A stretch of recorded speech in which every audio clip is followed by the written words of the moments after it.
Welcome back to 1-to-1 media. Cardiac arrest the value of seconds എന്ന വളരെ informative ആയിട്ടുള്ള ഒരു ടോപ്പിക്കാണ് ഇന്ന് ICCയിൽ ഡോക്ടർ റഷീദ് പട്ടത്തിൻ്റെ നേതൃത്വത്തിൽ. ഡോക്ടർ റഷീദ് എന്ന് പറയുന്നത് HMCയിലെ കാർഡിയോളജി ഡിപ്പാർട്ട്മെൻറ്റിലെ സീനിയർ കൺസൾട്ടൻ്റായിട്ട് വർക്ക് ചെയ്യുകയാണ്. അദ്ദേഹത്തിൻ്റെ വളരെ ഇൻഫോർമേറ്റീവ് ആയിട്ടുള്ള ഒരു ക്ലാസ്സാണ് ഇന്ന് ICCയിൽ സംഘടിപ്പിച്ചിരിക്കുന്നത്. Cardiac arrest and heart attack അത് തമ്മിലുള്ള വ്യത്യാസം, അല്ലെങ്കിൽ അത് രണ്ടും ഒന്നാണോ എന്ന വളരെ ജനങ്ങൾക്ക് വളരെ ഇൻഫർമേഷൻ നൽകുന്ന ഒരു ക്ലാസ്സും അതോടൊപ്പം തന്നെ CPR ഡെമോൺസ്ട്രേഷനുമാണ് ഇന്ന് ICCയിൽ സംഘടിപ്പിച്ചിട്ടുള്ളത്. അതിൻ്റെ വിവരണങ്ങൾ ഡോക്ടറിനോടും അതിൻ്റെ സംഘാടകരോടും നമുക്ക് ചോദിച്ച് അറിയാം. എന്താണ് ഈ എലോഫ് എന്ന ഒരു വെറൈറ്റി നെയിമായിട്ട് തോന്നുന്നത്? എന്താണ് അതിൻ്റെ ഒരു ഫുൾ ഫോം ഉണ്ടാവുമല്ലോ? CPR പ്രോഗ്രാം തന്നെ എന്താ പറയുക, ഖത്തറിലെ സൊസൈറ്റിയിലൊരു ഡിഫറെൻ്റായ പ്രോഗ്രാമാണ്. അതുകൊണ്ട് തന്നെയാണ് ഡിഫറെൻ്റായ പ്ലാറ്റ്ഫോമിൽ, എഡ്യൂക്കേഷൻ പ്ലാറ്റ്ഫോമിൽ എക്സ്പ്ലോർ, ലേൺ, ഒബ്സർവ്, ഫ്ലറിഷ് എന്നാണ് എലോഫിൻ്റെ ഞങ്ങളുടെ ഫുൾ ഫോം. അപ്പം CPRനെ കുറിച്ച് ജനങ്ങളെ ബോധവാന്മാരാക്കുക, അതിനെ പരിശീലിപ്പിക്കുക എന്നതാണ് ഞങ്ങളുടെ ഇതിൻ്റെ ലക്ഷ്യം. അപ്പോൾ ഇങ്ങനൊരു പ്ലാറ്റ്ഫോമിൽ നമ്മൾ പ്രോഗ്രാം തുടങ്ങുമ്പോൾ തന്നെ ഞങ്ങൾ 3 പേരും, സജിന, ഡോക്ടർ പ്രതിഭ, ഈ പുതുവർഷം 2025 പുതുവർഷത്തിൽ സമൂഹത്തിന് അറിവ് നൽകുന്ന ഒരു പ്രചോദനമായ ഉപകാരപ്രദമായ എന്തെങ്കിലും നടത്തുക എന്നുള്ള ചർച്ചയിലൂടെയാണ് CPR പ്രോഗ്രാം എന്നൊരു ആശയം വരികയും ഡോക്ടർ റഷീദിനെ ഞങ്ങൾ സമീപിക്കുകയും ഡോക്ടറുടെ തുടക്കം മുതൽ ഇന്നത്തെ പ്രോഗ്രാം വരെ ഡോക്ടറുടെ നല്ല സപ്പോർട്ടും ഉണ്ടായിരുന്നു. ഡോക്ടർ പ്രതിഭ അല്ലേ? എന്താണ് ഡോക്ടറിന് പറയാനുള്ളത്? വളരെ നല്ല യൂസ്ഫുൾ ആയിട്ടുള്ള, ജനങ്ങൾക്ക് ഉപകാരപ്പെടുന്ന ഒരു ക്ലാസ് തന്നെയായിരുന്നു. ഇതിൻ്റെ ബാക്ക് ബോൺ, ഇത്രയും നല്ല ഒരു പരിപാടി സംഘടിപ്പിക്കാൻ നമുക്ക് എല്ലാവർക്കും അറിയാം, ഒരുപാട് എഫേർട്ട് എടുത്തിട്ടുണ്ടാവും ഇവർ. ഈ 3 ലേഡീസാണ് ഇതിൻ്റെ പിന്നിൽ ബാക്ക് ബോൺ എന്ന് പറയുന്നത്. എന്താണ് ഡോക്ടറിന് ഇതിനെക്കുറിച്ചിട്ട് പറയാനുള്ളത്? ഇത് നമ്മൾ പ്രവാസികളാണ്, നമ്മൾ പരസ്പരം അങ്ങോട്ടും ഇങ്ങോട്ടും സപ്പോർട്ട് ചെയ്താണ് ഇവിടെ ജീവിക്കേണ്ടത്. നമ്മുടെ നാട്ടിൽ നിന്ന് മാറി മറ്റൊരു തീർത്തും വ്യത്യസ്തമായൊരു സാഹചര്യത്തിൽ ജോലിക്ക് വേണ്ടി വന്ന് ജീവിക്കുന്ന ആൾക്കാരാണ്. അപ്പോൾ നമുക്ക് പല കാര്യങ്ങളിലും പരസ്പരം താങ്ങായും തണലായി നിന്നുകൊണ്ട് ജീവിക്കുന്നതായിരിക്കും ഏറ്റവും നല്ലൊരു സാമൂഹിക ജീവിതം എന്ന് പറയുന്നത്. അപ്പോൾ ആ ഒരു ഒബ്ജക്റ്റീവിൻ്റെ നിന്നുകൊണ്ടാണ് ഞങ്ങൾ ഈ എലോഫ് എന്നൊരു പ്ലാറ്റ്ഫോം ഉണ്ടാക്കിയിട്ട് ഇതുപോലെ നമുക്ക് അക്കാഡമിക്കായിട്ടും അല്ലെങ്കിൽ മനുഷ്യർക്ക് പ്രയോജനപ്രദമായിട്ടുള്ള കാര്യങ്ങൾ, എന്നാൽ ഒരു സാമൂഹികമായിട്ടുള്ളൊരു സാമൂഹിക സേവനത്തിൻ്റെ ഒരു ടച്ചും കൂടെ വരുന്ന കാര്യങ്ങൾ ചെയ്യണം എന്നുള്ള രീതിയിലാണ് ഞങ്ങൾ ഈ പ്ലാറ്റ്ഫോം ഉണ്ടാക്കിയിട്ടുള്ളത്. അപ്പോൾ അതിൽ ആദ്യത്തെ ഒരു ക്ലാസ് എന്നുള്ള നിലയിൽ ഏറ്റവും മനുഷ്യനാവശ്യമുള്ള, ഇന്ന് ഏറ്റവും കൂടുതൽ ഹാർട്ട് സംബന്ധമായ അസുഖങ്ങൾ, പ്രത്യേകിച്ചും കൊറോണയൊക്കെ കഴിഞ്ഞതിന് ശേഷം വളരെയധികം കൂടുതലാണ്, പ്രത്യേകിച്ചും പ്രവാസികളുടെ ഇടയിൽ. അപ്പോൾ ഇത് ഒരു അറിവ് സാധാരണ ജനങ്ങൾക്ക്, നമ്മൾ ചെയ്തത്, ഞങ്ങൾ 3 പേരും മെഡിക്കൽ പ്രൊഫഷനിൽ വർക്ക് ചെയ്യുന്നവരാണെങ്കിലും പക്ഷേ ഞങ്ങളിത് കണ്ടക്ട് ചെയ്തത് സാധാരണക്കാരായ, ഏറ്റവും സാധാരണക്കാരായ ആൾക്കാർക്ക് ഇതിനെപ്പറ്റി ഒരു അവബോധം നൽകാനും ഇത് എങ്ങനെ നമ്മുടെ ജീവിതത്തിലൊരു മാറ്റം കൊണ്ടുവരാൻ കഴിയും എന്നുള്ള ഒരു കാര്യത്തിൽ ഉറച്ചു നിന്നുകൊണ്ടാണ് ഈ ഒരു പരിപാടിയായിട്ട് മുന്നോട്ട് വന്നിട്ടുള്ളത്. സജിന അല്ലേ, എന്താണ് സജിനയ്ക്ക് ഇതിനെക്കുറിച്ചിട്ട്? എനിക്ക് പറയാനുള്ളത് തന്നെയാണ് ഇവർ പറഞ്ഞത്. ഇപ്പം സമൂഹത്തിന് വേണ്ടി എന്തെങ്കിലും നമ്മൾക്ക് കഴിയുന്ന രീതിയിൽ നമ്മൾ പ്രത്യേകിച്ച് ഞങ്ങളുടെ ഫീൽഡ് തന്നെ മെഡിക്കൽ ഫീൽഡ് ആയതുകൊണ്ട്, പിന്നെ പ്രത്യേകിച്ചും ഈ ഒരു ടോപ്പിക്ക്, ഈ ഒരു സബ്ജക്റ്റ് എന്ന് പറയുന്നത് ഇപ്പം വളരെ റെലവൻ്റ് ആയിട്ടുള്ള ഒരു ടോപ്പിക്കാണ്. നമുക്കെല്ലാം ദിവസം പ്രതി നമ്മൾ കണ്ടുകൊണ്ടിരിക്കുന്നതാണ് പലതരത്തിലുള്ള, ആർക്കും പെട്ടെന്ന് ഈ പ്രാഥമിക ശുശ്രൂഷ നൽകാൻ സാധിക്കുക എന്ന് പറയുന്നത് വലിയൊരു പുണ്യം തന്നെയാണ്. അപ്പോൾ ആ ഒരു ഉദ്ദേശത്തിലാണ് ആദ്യത്തെ ഒരു സംരംഭം എന്നുള്ള രീതിയിൽ ഞങ്ങൾ ഈ പ്രോഗ്രാം കൊണ്ടുവന്നത്. ഇനിയും പ്രതീക്ഷിക്കാം പലതരത്തിലുള്ള, മെഡിക്കൽ തന്നെ ആവണമെന്നില്ല, പലതരത്തിലുള്ള എഡ്യൂക്കേഷൻ പ്രോഗ്രാംസ് നമ്മുടെ സമൂഹത്തിന് വേണ്ടിയിട്ട്, സാധാരണ ഈ പറഞ്ഞ പോലെ സാധാരണക്കാർക്ക് വേണ്ടിയിട്ട് പ്ലാൻ ചെയ്യണമെന്ന് വിചാരിക്കുന്നു. Thank you so much. ഞങ്ങളൊരു പ്രത്യേകിച്ച് ഞങ്ങൾ 3 പേരും ഈ ട്രെയിനിങ് ഫീൽഡിലും റിസർച്ച് ഫീൽഡിലൊക്കെ ഉള്ളത് കൊണ്ട് തന്നെ ഞങ്ങൾക്ക് ഇതിനോട് കൂടുതൽ താല്പര്യം. നമ്മളെ ജോലിക്ക് പുറമെ സമൂഹത്തിന് എന്തെങ്കിലും നൽകുക എന്നതാണ് ഞങ്ങളുടെ ലക്ഷ്യം, എലോഫിൻ്റെ ലക്ഷ്യം. Thank you so much.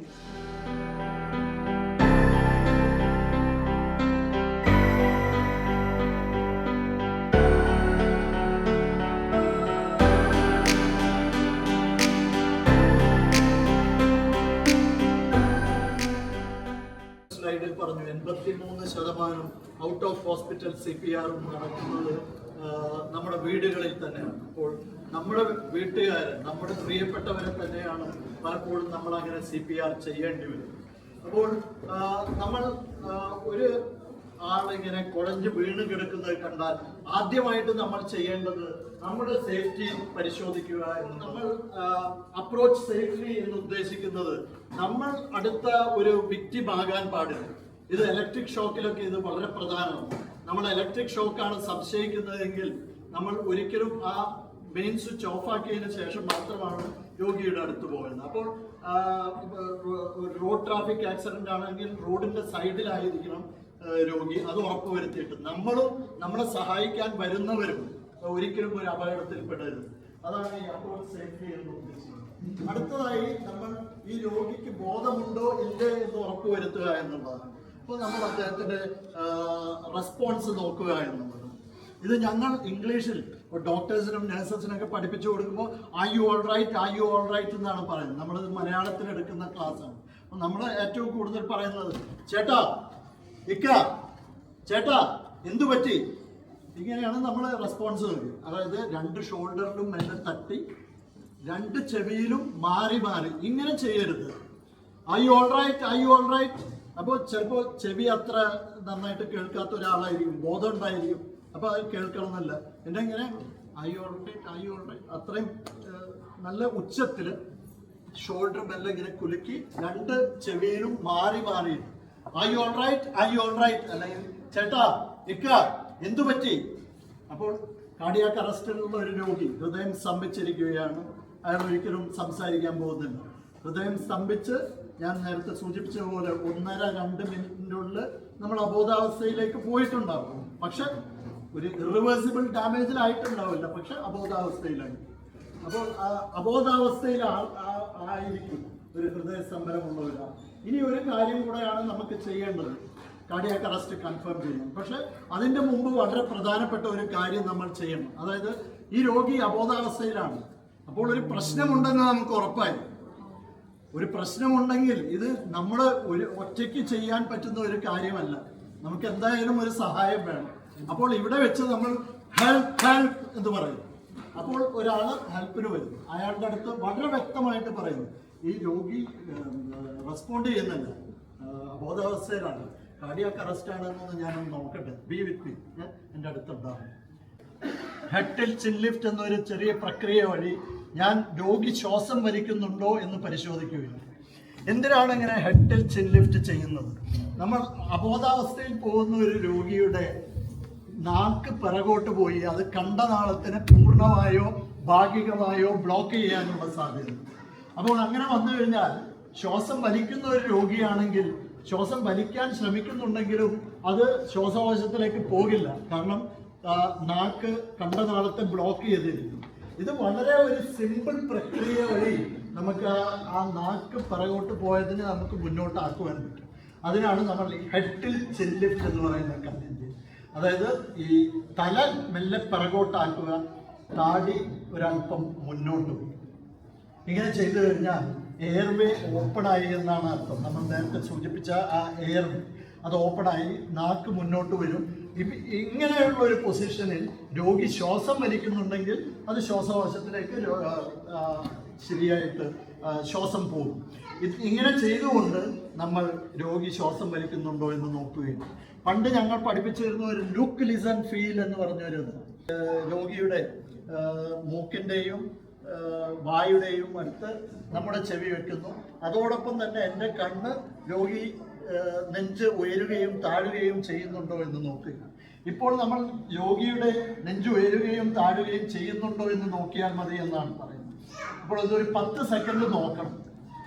Head tilt chin lift നിലനിർത്തണം, അല്ലെങ്കിൽ നാക്ക് പിറകോട്ട് പോയി ആ ശ്വാസതടസ്സം ഉണ്ടാവും. അപ്പോൾ ശ്വാസതടസ്സം ഇല്ല എന്ന് ഉറപ്പുവരുത്തണം. ശ്വാസം ഉണ്ടോ ഇല്ലയോ എന്ന് ടെസ്റ്റ് ചെയ്യുന്നു. 1, 2, 3, 4, 8, 9, 10. ഈ രോഗി ശ്വാസം വലിക്കുന്നില്ല, ബോധമില്ല. ഈ പേഷ്യന്റ് കാർഡിയാക് അറസ്റ്റ് ആണ്. നിങ്ങൾ കോൾ 999 ആംബുലൻസ് വിളിക്കണം. നമ്മുടെ ലൊക്കേഷൻ കറക്റ്റ് ആയിട്ട് പറഞ്ഞു കൊടുക്കണം. കാർഡിയാക് അറസ്റ്റ് ആണെന്ന് പറയണം, മറക്കരുത്. അത് കഴിഞ്ഞ് you come back to me, എനിക്ക് I need your help. 1, 2, 3, 4, 5 chest compression തുടങ്ങിയത്. അപ്പോൾ നമ്മളിപ്പോൾ എന്തൊക്കെ ചെയ്തു? സേഫ്റ്റി നോക്കി, പേഷ്യൻ്റെ അടുത്ത് വന്നു. അതിനുശേഷം രോഗി അബോധാവസ്ഥയിലാണെന്ന് ഉറപ്പുവരുത്തി. ഉടനെ തന്നെ ഞാൻ ഹെൽപ്പ് പറഞ്ഞു. അവർ വന്നു, അവരോട് ഞാൻ അവിടെ നിൽക്കാൻ പറഞ്ഞു. അതിനുശേഷം ഞാൻ ശ്വാസം വലിക്കുന്നുണ്ടോ എന്ന് ഉറപ്പുവരുത്തി. ശ്വാസം വലിക്കുന്നുണ്ടോ എന്ന് ഉറപ്പുവരുത്തുന്നതിന് മുമ്പ് ഹെഡ് ടിൽറ്റ്, ചിൻ ലിഫ്റ്റ് ചെയ്തു. ശ്വാസം വലിക്കുന്നത് 10 സെക്കൻഡ് ടെസ്റ്റ് ചെയ്തു. 10 സെക്കൻഡിൽ ശ്വാസം വലിക്കുന്നില്ല എന്ന് ഉറപ്പുവരുത്തി. അതിനുശേഷം കാർഡിയാക് അറസ്റ്റ് കൺഫേം ആയി. അബോധാവസ്ഥയിലുള്ള രോഗി, അതോടൊപ്പം ശ്വാസം വലിക്കാത്ത രോഗി, ഇത്ര 2 കാര്യങ്ങൾ മാത്രം മതി കാർഡിയാക് അറസ്റ്റ് ആണ്. പണ്ട് ഞങ്ങൾ പൾസ് ചെക്ക് ചെയ്യാൻ പഠിപ്പിക്കുമായിരുന്നു.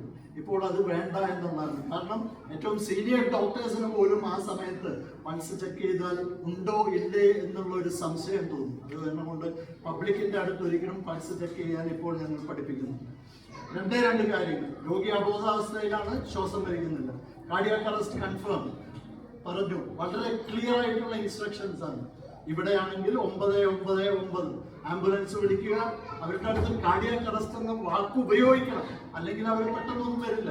അല്ലെങ്കിൽ ഇവരും ചിലപ്പോൾ ഇവരെ കൂട്ടുകാരിയായിട്ട് വിളിച്ചതിന് ശേഷം ഫോൺ ചെയ്തിട്ടായിരിക്കും ആംബുലൻസ് വിളിക്കുന്നത്. അപ്പൊ കാർഡിയാക് അറസ്റ്റ് എന്ന വാക്ക് നമ്മൾ ഉപയോഗിക്കണം, വളരെ പ്രധാനം. ഈ രോഗി കാർഡിയാക് അറസ്റ്റിലാണ്, 999 വിളിക്കുക, അവരോട് പെട്ടെന്ന് വരാൻ പറയുക, നമ്മുടെ ലൊക്കേഷൻ പറഞ്ഞു കൊടുക്കുക, ക്ലിയർ ആവണം. എന്നിട്ട് നിങ്ങൾ തിരിച്ചു വരണം, ഐ നീഡ് യുവർ ഹെൽപ്പ്. എന്നിട്ട് നമ്മൾ പെട്ടെന്ന് ചെസ്റ്റ് കംപ്രഷൻ, CPRന്റെ ഏറ്റവും പ്രധാനപ്പെട്ട ഭാഗം ഇവിടെയാണ് ആരംഭിക്കുന്നത്. ചെസ്റ്റ് കംപ്രഷൻ ചെയ്യുവാൻ, ചെസ്റ്റ് കംപ്രഷൻ ചെയ്യുന്നത് ഇതാണ് നെഞ്ചെല്ല്. നമ്മുടെ ശരീരത്തിലെ ഏറ്റവും ശക്തമായ എല്ല് ആണ് നെഞ്ചെല്ല്, സ്റ്റേർണം എന്ന് ഇംഗ്ലീഷിൽ പറയും. ആ സ്റ്റേർണം, നെഞ്ചെല്ലിന്റെ മധ്യഭാഗത്തായി നമ്മുടെ ഒരു കൈപ്പത്തി വെക്കുക. അത് ഇടത് കൈപ്പത്തിയായാലും വലത് കൈപ്പത്തിയായാലും കുഴപ്പമില്ല, നിങ്ങൾ ഏതാണ് കൂടുതൽ കംഫർട്ടബിൾ അത് അങ്ങനെ വെക്കുക. നെഞ്ചിന്റെ മധ്യഭാഗത്തായി നമ്മുടെ ഒരു കൈപ്പത്തി വെക്കുക. എന്നിട്ട് മറ്റേ കൈപ്പത്തി അതിന് മുകളിലായി, നമുക്ക് മുകളിൽ ഇങ്ങനെ പിടിക്കാം, പക്ഷെ അതിനേക്കാൾ സൗകര്യം കൂടുതൽ നമുക്ക് ചെയ്യാൻ ഇങ്ങനെ ലോക്ക് ചെയ്ത് പിടിക്കുന്നതായിരിക്കും.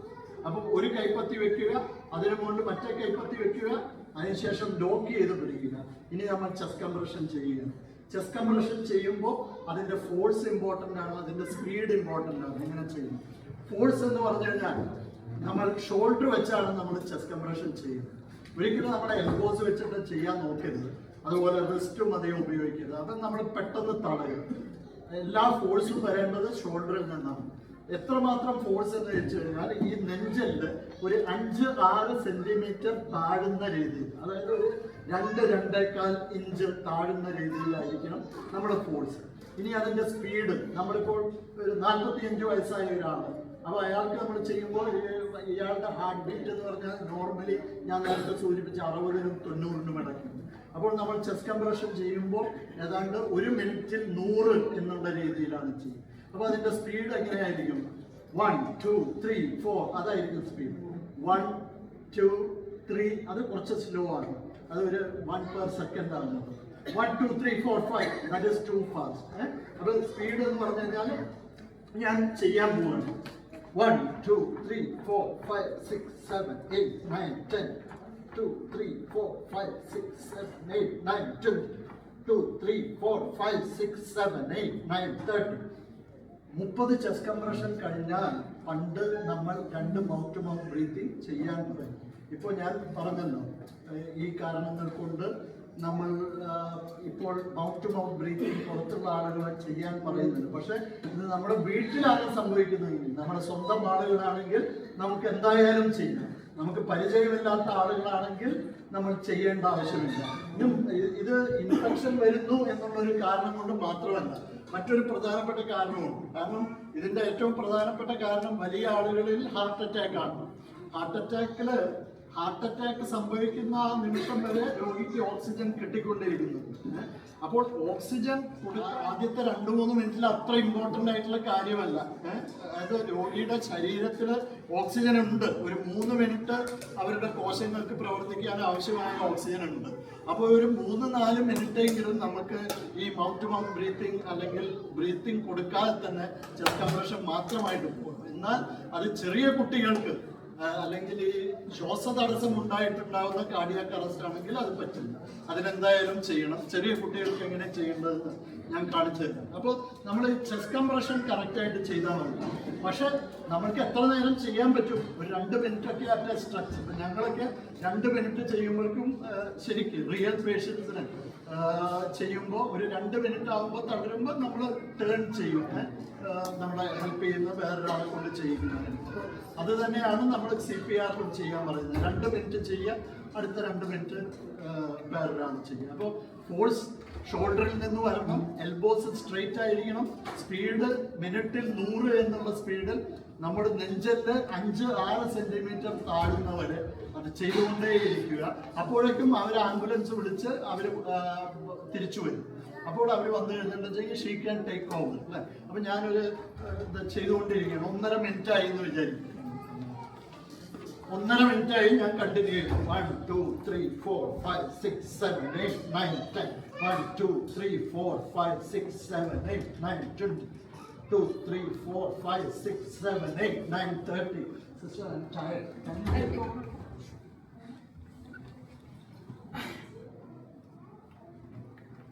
See, the force is coming from her shoulder. Her elbows straight ആണ്. റിസ്റ്റിൽ യാതൊരു മൂവ്മെന്റും ഇല്ല. എല്ലാം വരുന്നത് ഷോൾഡറിൽ നിന്നാണ്. ഇതാണ് ഒരു പെർഫെക്റ്റ് ചെസ്റ്റ് കംപ്രഷൻ. ഏതാണ്ട് 5 മുതൽ 6 സെന്റിമീറ്റർ ചെസ്റ്റ് കംപ്രഷൻ ചെയ്യുന്നു. സ്റ്റേർണം താഴത്തോട്ട് വരുന്നു. ഇത് ഇങ്ങനെ ചെയ്തുകൊണ്ടിരിക്കുക. എത്ര നേരം നമ്മൾ ചെയ്തുകൊണ്ടിരിക്കണം? ആംബുലൻസ് വന്ന് they will take over. അതുവരെ നമ്മൾ ചെയ്തുകൊണ്ടിരിക്കും. എത്ര നേരം ഇത് കണ്ടിന്യൂ ചെയ്യും? ആംബുലൻസ് വന്നു കഴിഞ്ഞാൽ അവര് ടേക്ക് ഓവർ. അവർ ഹോസ്പിറ്റലിൽ പോയിക്കൊണ്ടിരിക്കുമ്പോൾ അവരത് ചെയ്തുകൊണ്ടേയിരിക്കും. ഹോസ്പിറ്റലിലും ഇത് ചെയ്തുകൊണ്ടിരിക്കും. ഇത് നിങ്ങൾക്ക് അറിയാനൊരു താല്പര്യം ഉണ്ടാവും. ഹോസ്പിറ്റലിൽ നമ്മളത് എത്ര നേരം ചെയ്യും? ഇത് റിവൈവ് ആവണ്ടേ? ഹാർട്ട് വീണ്ടും വരുന്നവരെയാണ്, ഹാർട്ട് വീണ്ടും പ്രവർത്തിക്കുന്നവരെയാണ് നമ്മളിത് ചെയ്യാന്നുള്ളത്. അപ്പോൾ അത് എത്ര വരെ എന്നുള്ളതാണ് നമ്മൾ അതിലോട്ട് വരാം. നമുക്ക് ഒരു കാര്യം ചെയ്യാം, ഒരു മൗത്ത് ടു മൗത്ത് ബ്രീത്തിങ് കാണിച്ചു. Check the response. No response. No Response ഒന്നുമില്ല. എനിക്ക് ഒരാളെ ഹെൽപ്പ് വേണം. I am there to help you. All respond ചെയ്യുന്നില്ല. ഞാൻ കാർഡിയക് അറസ്റ്റ് ആണോ എന്ന് ചെക്ക് ചെയ്യുവാണേ. ഇയാൾ ബ്രീത്ത് ചെയ്യുന്നില്ല, കാർഡിയക് അറസ്റ്റ് ആണ്. 999 വിളിക്കുക, എന്നിട്ട് തിരിച്ചു വരണം. കാർഡിയക് അറസ്റ്റ് ആണെന്ന് പറയുന്നത്. Okay. Hello. 6 7 8 9 10 1 2 3 4 5 6 7 8 9 10 1 2 3 4 5 6 7 8 9 10.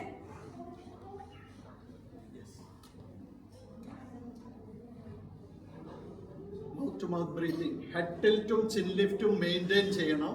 അതിനുശേഷം നമ്മളൊരു ശ്വാസം നീട്ടി വലിക്കുന്നു. എന്നിട്ട് നമ്മൾ ശ്വാസം പുറത്തോട്ട് വിടുന്നതിന് പകരം നമ്മൾ രോഗിയുടെ എയർവേയിലോട്ട് നമ്മളൊരു ബലൂൺ ഊതുന്ന പോലെ ഊതുന്നു. അപ്പോൾ രോഗിയുടെ നെഞ്ച് ഉയരെയും താഴെയും ചെയ്യുന്നുണ്ടോ എന്ന് നോക്കണം. 2 എണ്ണം കൊടുക്കുക. 1 എണ്ണം അത്ര എഫക്റ്റീവ് അല്ലാന്ന് നമുക്ക് തോന്നുകയാണെന്ന് 1 എണ്ണം കൂടെ ചെയ്യാം. എന്നിട്ട് മറക്കരുത്, ഏറ്റവും ഇമ്പോർട്ടൻറ്റ് കാര്യം ചെസ്റ്റ് കംപ്രഷനാണ്. ഇനിയിപ്പോൾ ഈ ശ്വാസം കൊടുക്കുന്നത് നന്നായോ നന്നായില്ല എന്നുള്ളൊരു സംശയം കാരണം കൊണ്ട് വീണ്ടും അത് ചെയ്യാൻ വേണ്ടിയിട്ട് ശ്രമിക്കരുത്, പ്രത്യേകിച്ച് വലിയ ആളുകളുണ്ട്. So go back to 30 chest compression. Ventilation given, chest compression. 1 2 3 4 5 6 7 8 9 10 നമ്മൾ അങ്ങനെ കണ്ടിന്യൂ ചെയ്യുന്നു. 30 chest compression, 2 ventilation, 30 chest compression, 2 mouth to mouth breathing ആയിട്ട് മുന്നോട്ട് പോവുക. അണ്ടിൽ ആംബുലൻസ് വന്ന് ടേക്ക് ഓവർ ചെയ്യുന്നതാണ്. ഹെഡിൽ ചിൻ ലിഫ്റ്റ് മെയിൻറ്റെയിൻ ചെയ്തു, ബ്ലോ ചെയ്തു. അപ്പോൾ ഒരു ബലൂൺ വികസിക്കുന്ന പോലെ നമ്മളതിന് ഊതുന്നു. വീണ്ടും 30 ചെസ്റ്റ് കംപ്രഷൻ.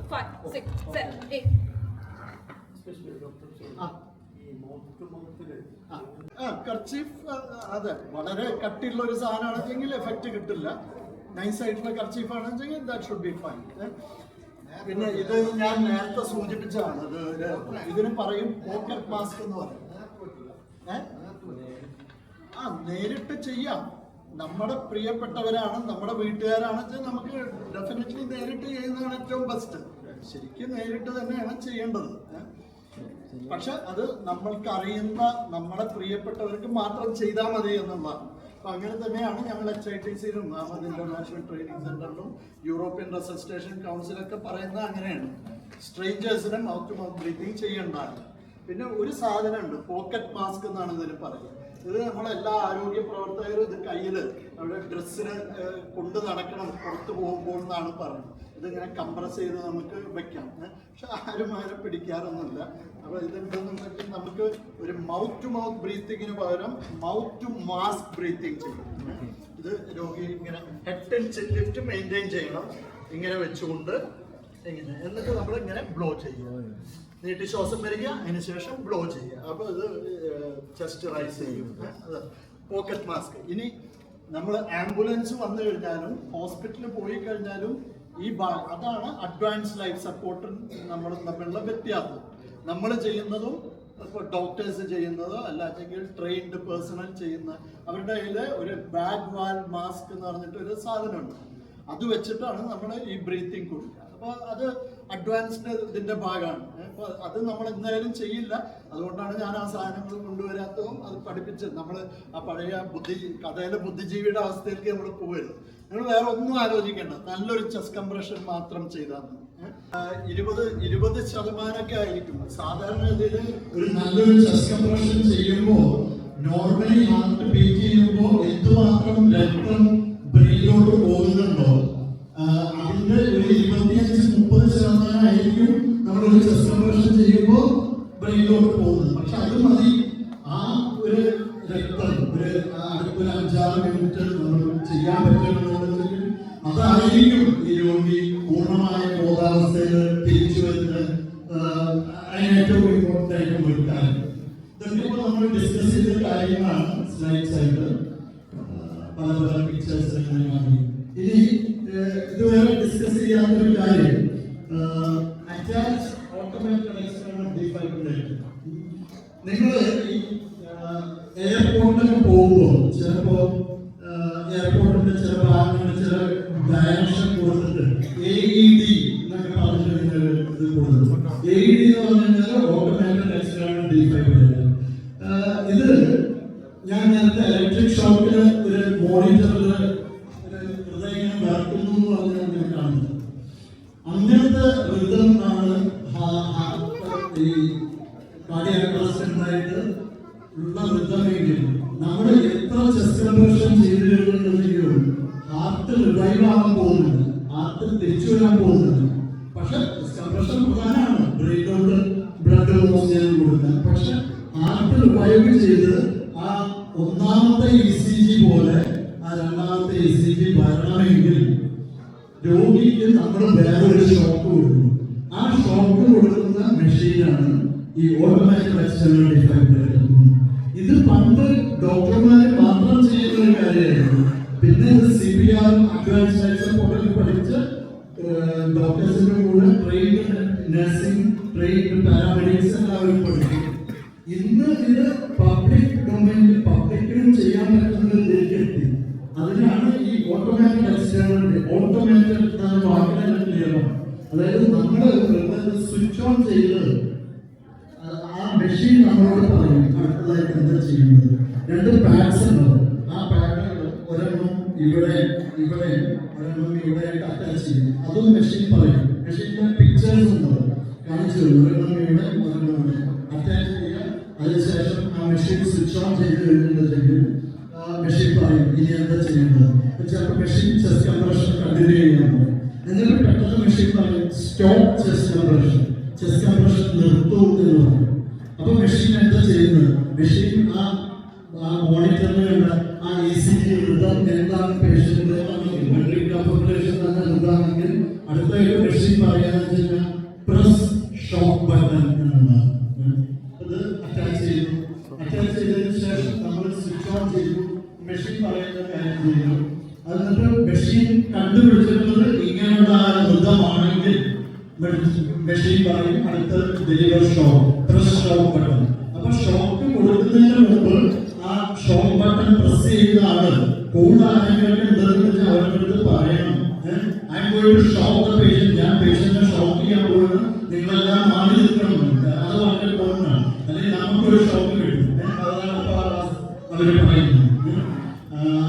എന്നിട്ട് ആ ഷോക്ക് കൊടുത്തതിന് ശേഷം ഈ മെഷീൻ വീണ്ടും പറയും കണ്ടിന്യൂ ചെസ്റ്റ് കംപ്രഷൻ. അപ്പൊ വീണ്ടും നമ്മൾ ചെസ്റ്റ് കംപ്രഷൻ കൊടുക്കും. വീണ്ടും 2 മിനിറ്റ് ആകുമ്പോൾ മെഷീൻ പറയും സ്റ്റോപ്പ് ചെസ്റ്റ് കംപ്രഷൻ. വീണ്ടും മെഷീൻ അനലൈസ് ചെയ്യും.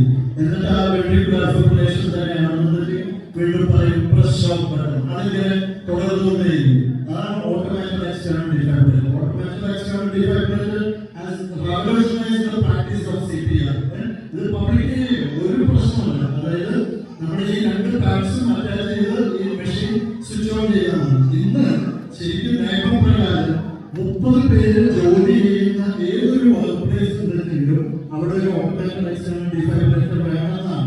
ഓട്ടോമാറ്റിക് എക്സ്റ്റേണൽ ഡിഫൈബ്രിലേറ്റർ ഉണ്ടെങ്കിലാണ് ഇന്ന് എല്ലാ ക്ലിനിക്കുകൾക്കും, ചെറിയ ക്ലിനിക്കുകൾക്കും, ഔട്ട് പേഷ്യന്റ് ക്ലിനിക് ഒരു വൺ മാൻ ഡോക്ടറായിട്ട് പ്രാക്ടീസ് ചെയ്യുന്നവരുടെ അവർക്ക് ഒരു ലൈസൻസ് കിട്ടുന്നുണ്ടെങ്കിൽ ഓട്ടോമാറ്റിക് എക്സ്റ്റേണൽ ഡിഫൈബ്രിലേറ്റർ വേണം. ഏത് വർക്ക് പ്ലേസിലും 20 പേര് കൂടുതൽ ജോലി ചെയ്യുന്നുണ്ടെങ്കിൽ ഓട്ടോമാറ്റിക് എക്സ്റ്റേണൽ ഡിഫൈബ്രിലേറ്റർ. അപ്പോൾ അത് ശരിക്കും ബേസിക് ലൈഫ് സപ്പോർട്ടിന്റെ ഭാഗമല്ല, പക്ഷെ അത് നമ്മുടെ പ്രാക്ടീസ് തന്നെ മൊത്തത്തിൽ മാറ്റിയിരിക്കുന്നു. ഇങ്ങനെ നമ്മൾ CPR ചെയ്ത് ചിലപ്പോൾ 2 മിനിറ്റ് 3 മിനിറ്റിലൊക്കെ പേഷ്യന്റ് ചിലപ്പോൾ ഉണരും. കാരണം 2-3 മിനിറ്റിൽ അബോധാവസ്ഥയിലോട്ട് പോയി. പക്ഷെ നമ്മൾ നല്ല ചെസ്റ്റ് കംപ്രഷൻ ആണെങ്കിൽ 2-3 മിനിറ്റിൽ പേഷ്യന്റ് വീണ്ടും പെട്ടെന്ന് ഉണരാൻ, ശ്വാസം വലിക്കാം. ശ്വാസം വലിക്കുകയും വളരെ ചെയ്ത് കഴിഞ്ഞിട്ടുണ്ടെങ്കിൽ നമ്മൾ പേഷ്യന്റ് റിക്കവറി പൊസിഷനിൽ കിടത്താന്ന് പറയും. അത് ഇമ്പോർട്ടൻ്റ് ആണ്. അങ്ങനെ ചെയ്യുന്നതെന്ന് വെച്ച് കഴിഞ്ഞാൽ ചിലപ്പോ ശ്വാസം വലിക്കും, പക്ഷെ അത്ര ബോധമുണ്ടാകുന്നില്ല. അത്ര ബോധമില്ലാത്ത ഒരാളാണെന്നുണ്ടെങ്കിൽ അവരുടെ സ്റ്റോമക്കിൽ ചിലപ്പോൾ ഫുഡ് ഉണ്ടാവും, നമ്മുടെ ആമാശയത്തിനകത്ത് ചിലപ്പോൾ ഫുഡ് ഉണ്ടാവും. അപ്പൊ ബോധം മാത്രം നല്ലതല്ല, എന്നാൽ നേരെ ശ്വാസം വലിക്കുന്നു.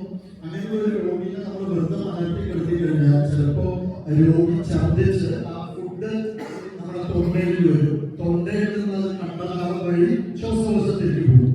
അപ്പൊ അത് രോഗി മരിക്കണമെന്നുണ്ടെങ്കിൽ അതൊരു വിഷയമല്ല. പക്ഷെ നമ്മൾ രോഗിയെ രക്ഷിക്കുന്നുണ്ടെങ്കിൽ ആ രോഗിയുടെ ശ്വാസകോശത്തിൽ ഫുഡ് പാർട്ടിക്കിൾസ് പോയി കഴിഞ്ഞാൽ അതിന് ആസ്പിറേഷൻ ന്യൂമോണിയ എന്നൊരു കണ്ടീഷൻ, അത് പിന്നെ അതിന്റെ കോംപ്ലിക്കേഷനിൽ കുറെ നാൾ വെന്റിലേറ്ററിലേക്ക് എടുക്കേണ്ടി വരും. അപ്പൊ ഇത് പ്രിവെന്റ് ചെയ്യാൻ വേണ്ടിയിട്ട് രോഗിയെ നമ്മളിങ്ങനെ റിക്കവറി പൊസിഷനിൽ എടുക്കാം. ഇനി ഒരു കാര്യം മാത്രം പറഞ്ഞുകൊണ്ട് നിങ്ങളെ കൊണ്ട് CPR ചെയ്യിപ്പിക്കാൻ പോകും. നമുക്ക് ഞാൻ പറഞ്ഞു, ചെറിയ കുട്ടികളിൽ CPR ചെയ്യുമ്പോൾ ഈ ശ്വാസം കൊടുക്കുന്നത് വളരെ പ്രധാനമാണ്. അതിനു മുമ്പ് വളരെ ചെറിയ കുട്ടികളാണ്. ഇതിപ്പോ നമ്മളൊരു നോർമൽ ഒരു വലിയ മുതിർന്ന ഒരു 15 വയസ്സിന് ഒരാൾ അല്ലെങ്കിൽ 12 വയസ്സിന് മുകളിലുള്ള ആൾക്കാരാണെങ്കിൽ നമുക്ക് ഇതേപോലെ തന്നെ നമ്മളിപ്പോ ചെയ്ത പോലെ തന്നെ നമുക്ക് ചെസ്റ്റ് കംപ്രഷൻ ചെയ്യാം. എന്നാൽ ഒരു 12 വയസ്സിന് താഴെ 5 വയസ്സിനും 12 വയസ്സിനും ഇടയിലുള്ള ആളുകളാണെങ്കിൽ അവർക്ക് അത്രയും ഫോഴ്സ് നമുക്ക് കൊടുക്കാൻ പറ്റും. അപ്പൊ അങ്ങനെയുള്ള കുട്ടികൾ ഒരു കൈ മാത്രം വെച്ചുകൊണ്ട് നമുക്ക് ഇങ്ങനെ ഇത് ഒരു നല്ലൊരു ചെസ്റ്റ് കംപ്രഷൻ. 5 വയസ്സൊക്കെയുള്ള പിള്ളേർ, ഇനി അതിലും ചെറിയ പിള്ളേർ ഒരു 1-2 വയസ്സുള്ള പിള്ളേരാണെന്നുണ്ടെങ്കിൽ നമുക്ക്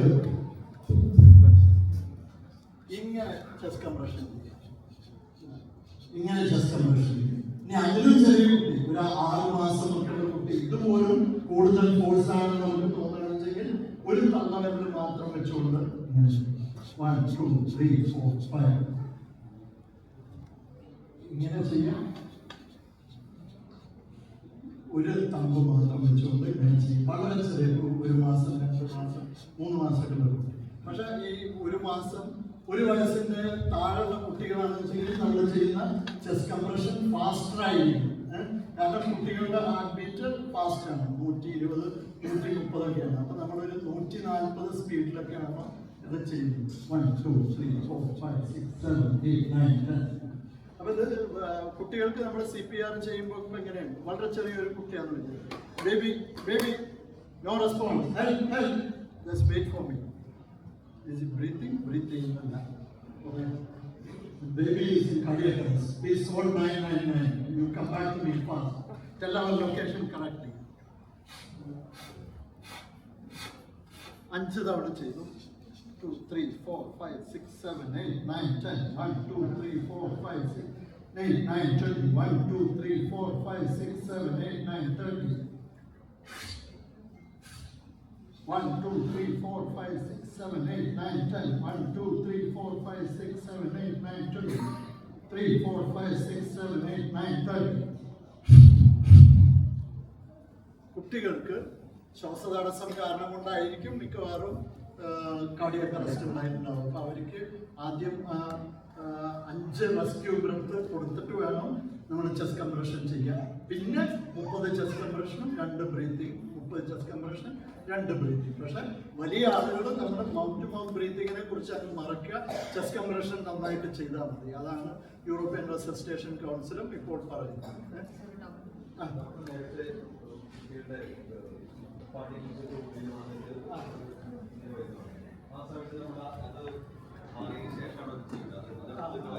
പാർട്ടികളാണെന്നുണ്ടെങ്കിൽ പിന്നെ അത് ചോക്കിംഗ് ആണ്. അപ്പൊ നമ്മൾ മാറാൻ വേണ്ടിയിട്ടുള്ള കാര്യങ്ങൾ ചെയ്യണം. ചിലപ്പോൾ ഇതൊന്നും ആവില്ല, ശ്വാസതടസ്സത്തിന് വേറെ കാരണങ്ങളുണ്ട്. പാർട്ടിക്കിൾസോ അല്ലെങ്കിൽ തൊണ്ടയിൽ എന്തെങ്കിലും കുടുങ്ങിയിട്ടൊന്നും ആവില്ല. പെട്ടെന്ന് ബേബി ബ്ലൂ ആവുന്നു, എന്തെങ്കിലും കാരണങ്ങൾക്കുണ്ട്. ചിലപ്പോൾ ഇതായിരിക്കാം ഈ നാക്ക് പുറകോട്ട് വീണിട്ട് അത് പെട്ടെന്ന് സംഭവിക്കാം. ഇനി അടുത്ത ഒരു 15-20 മിനിറ്റ്സിൽ നിങ്ങൾ CPR ചെയ്യണം. നിങ്ങൾ ഇവിടെ കുറച്ച് നേരം വൈകി വന്നവരുടെ അറിവിലായിട്ട് പറയണം. ഏതാണ്ട് ഒരു 15-20 ആൾക്കാർക്ക് ഞങ്ങൾ ഇത് എല്ലാം തുടങ്ങുന്നതിന് മുമ്പ് CPR ചെയ്തു, കുറച്ച് പേര് ചെയ്തു. അത് ചെയ്യാത്ത ആളുകൾ വോളണ്ടിയർ ആയിട്ട് നിങ്ങൾ വരിക. പേരെന്താ? നിങ്ങളുടെ ജോലി സ്ഥലത്ത് വർക്ക് പ്ലേസിൽ ഒരു 50-year-old person name is John പെട്ടെന്ന് കുറഞ്ഞു പോയി. Scene is safe. ചേട്ടാ ചേട്ടാ ചേട്ടാ no response, no response. Breathing. അതിന്റെ മുമ്പ് ഒരു കാര്യം പെർഫെക്റ്റ് ആണ് നിങ്ങൾ ചെയ്തു, പക്ഷെ ഹെൽപ്പ് എന്ന് പറയും. ആരെങ്കിലും ഹെൽപ്പ് ചെയ്യാൻ വേണം. ആരെങ്കിലും സഹായിക്കണേ. ഞാനുണ്ട്. ഇനി ശരിയാണ്, ശരിയാണ്. ഹെഡിൽ ചിൻ ലിഫ്റ്റ്, എന്നിട്ട് ശ്വാസം വലിക്കുന്നുണ്ടോ എന്ന് നോക്കും. ഇല്ലില്ല, ശ്വാസം വലിക്കുന്നുണ്ട്. അപ്പോൾ കാർഡിയക് അറസ്റ്റ് കൺഫേം ആയി. അപ്പം ഓക്കെ, കറക്റ്റ് ലൊക്കേഷൻ പറഞ്ഞു കൊടുക്കുക. ഓക്കെ, പിന്നെ തിരിച്ചു വരണം. Okay, support starting. Okay, great. This is the position. 4, 5, 6, 7, 8. The force is coming from his shoulder. Elbow straight ആണ്. ഇവിടുന്ന് ഒന്നും മണിബന്ധത്തിന്റെ അവിടെ നിന്ന് ഒരു മൂവ്മെന്റും ഇല്ല. എല്ലാ ഫോഴ്സും വരുന്നത് ഷോൾഡറിൽ നിന്നാണ്. ബ്യൂട്ടിഫുൾ. 20. കുറച്ചുകൂടെ ഒന്ന് ചെയ്യും. 1, 2, 3, 4, 5, 6, 7, 8, 9, 30. 1, 2, 3, 4. അങ്ങനെ നിർത്തണ്ട. നമ്മൾ ശരിക്കും 30 ആവുമ്പോൾ നിർത്തുന്നത് മൗത്ത് ടു മൗത്ത് ബ്രീത്തിങ് കൊടുക്കുന്നുണ്ടെങ്കിലാണ്. മൗത്ത് ടു മൗത്ത് ബ്രീത്തിങ് കൊടുക്കുന്നുണ്ടെങ്കിൽ നമ്മൾ നിർത്തണ്ട. കൗണ്ട് ചെയ്യണമെന്ന് പോലുമില്ല. പക്ഷെ കൗണ്ട് ചെയ്യുന്നതിന്റെ ഒരു ഗുണം നമുക്ക് ആ സ്പീഡ് കറക്റ്റ് ആയിട്ട് കിട്ടും. 1, 2, 3, 4 അതാണ് സ്പീഡ്. 1, 2, 3 അത് കുറച്ച് സ്ലോ ആണ്. ടയർഡായി. Okay, so you can take over. അപ്പോൾ ഇത് സെയിം പേഷ്യന്റ് ആണ്. അപ്പൊ നിങ്ങളായിരുന്നു ഹെൽപ്പ് ചെയ്യാനുള്ളത്. അപ്പോൾ ഇയാള് തളർന്നപ്പോ ഹി ടേക്സ് ഓവർ. ഓക്കെ, അത് പോരാ. ഇപ്പൊ കണ്ടോ, നിങ്ങളുടെ ഇവിടെയാണ് റിസ്റ്റ് ആണ് മൂവ് ചെയ്യുന്നത്. ഇവിടെ ഫോഴ്സ് വരുന്നില്ല. അത്രയും ഫോഴ്സ് ജനറേറ്റ് ചെയ്യാൻ പറ്റുന്ന ആളാണ്. നോക്കിയേ, ഇവിടുന്ന് വരട്ടെ, ഇവിടുന്ന് വരട്ടെ. കണ്ടോ വ്യത്യാസം? 2, 3, 4, 5, 6, 7, 8, 9, 10. 1, 2, 3, 4, 5, 6, 7, 8, 9, 20. 2, 3, 4, 5, 6, 7, 8, 9, 30. അങ്ങനെ കണ്ടിന്യൂ ചെയ്യാം.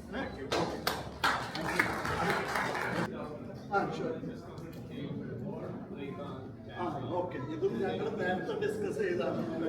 ഞാൻ പറഞ്ഞല്ലോ, നമ്മുടെ ശരീരത്തിലെ ഏറ്റവും സ്ട്രോങ്സ്റ്റ് ബോണാണ് ഈ സ്റ്റേർണം എന്ന് പറയുന്നത്. ശരീരത്തിൽ തന്നെ ഏറ്റവും സ്ട്രോങ്സ്റ്റ് ബോൺ. അത് ഒരിക്കലും ബ്രേക്ക് ചെയ്യുന്നതിന് പ്രശ്നം.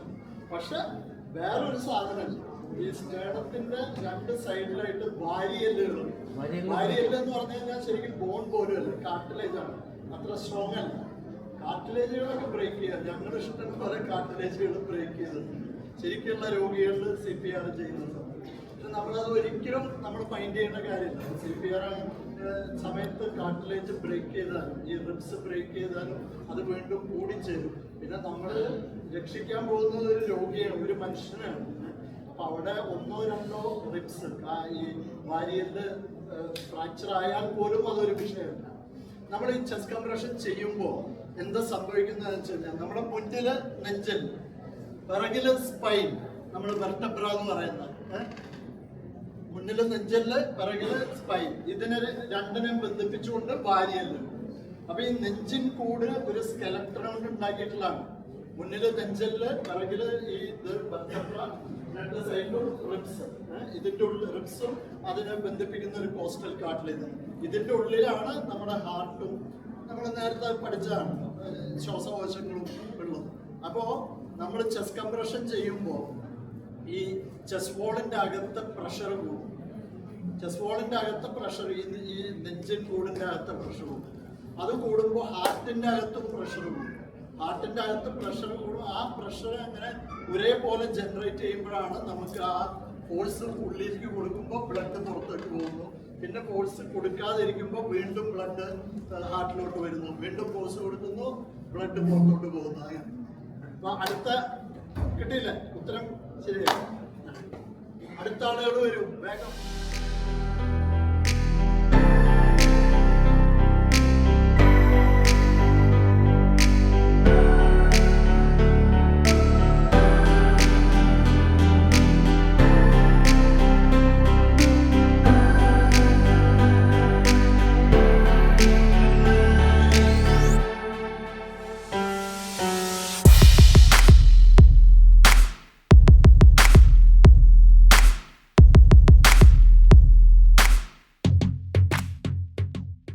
നമസ്കാരം ഡോക്ടർ.